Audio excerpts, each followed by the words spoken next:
Good afternoon, this is Gabriel Jackson, and welcome to BJC Mitzvah Day, number 7, using the Sefer HaChinuch, the Book of the Mitzvahs. Here we go. The prohibition to eat the Pesach offering partially roasted or boiled. Says in the verse from Parshas Bo, you shall not eat it partially roasted or boiled at all in water, only roasted over fire, its head with its legs along with its innards. In this mitzvah, aside from discussing the purposes and laws of the mitzvah itself, the Chinuch, again, that's the name of the author, addresses a fundamental dispute between Rambam and Ramban, Maimonides and Nachmanides, with regard to the methodology of counting the 613 mitzvahs. We are commanded not to eat the meat of the Pesach offering when it is either partially roasted or boiled. Rather, it is to be eaten only roasted over fire.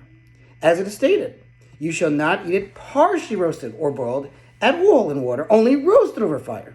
The Chinuch defines the first cooking process specified by the verse, na, right? Because he says, al tachlu b'bedu na. Okay, let's see what he means.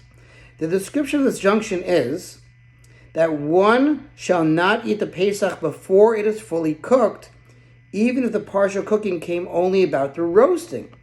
This is the definition of the expression na, right? Every word in the Torah is precious. So that's, according to the Chinuch, why it says the word na. Partially roasted in the verse.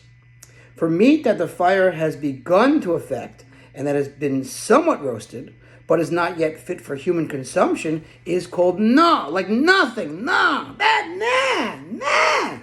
That's my own. But when the meat is completely raw, such that the fire has not begun to affect it at all, this is not included in the prohibition of eating the Pesach meat, no, so as to subject one who consumes it to malchus, lashes, on account of violating the commandment. You shall not eat it, no, partially roasted. Nevertheless, while not punishable by malchus, by lashes, it is biblically forbidden to eat raw Pesach meat. For eating any Pesach meat that is not roasted or fire is prohibited by the Torah in a general manner, as stated in the above verse.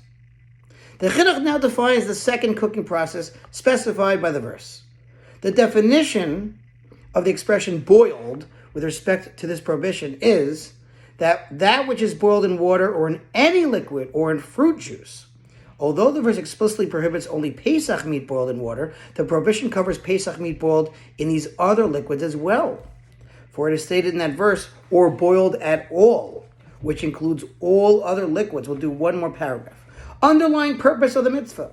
Among the underlying purposes of this mitzvah is that which is written in Mitzvah 5 in reference to the slaughter of the Pesach offering, namely that we Jews should recall for all time the great miracles of the Exodus from Egypt. This is a purpose of the Pesach offering in general. And as for this particular mitzvah in which we are commanded to eat it specifically roasted, the following is an underlying purpose. It is fitting for us to eat the Pesach roasted because it is the manner of princes and nobles to eat roasted meat, since it is a good and tasty food, like a barbecue. Whereas common people are unable to eat the poultry among meat that can afford unless it's boiled, so as to be able to fill up their stomachs.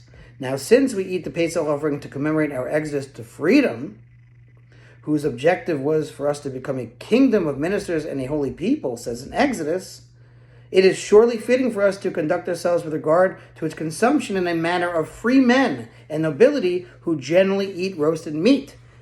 The Chinuch introduces an additional purpose of this mitzvah. This is aside from the fact that eating the meat of the Pesach roasted points to the haste with which we left Egypt, so that we were compelled to roast the meat, and we were unable to wait until we would cook it in a pot, which takes longer. That was your mitzvah for today. Mitzvah that keeps your soul in its way. Sponsor feature mitzvah 36-100 for the gold. We'll see you Motzi Shabbos, and we're actually finishing part 2 of that because we did not finish just yet. Okay, we'll see. Have a wonderful Shabbos.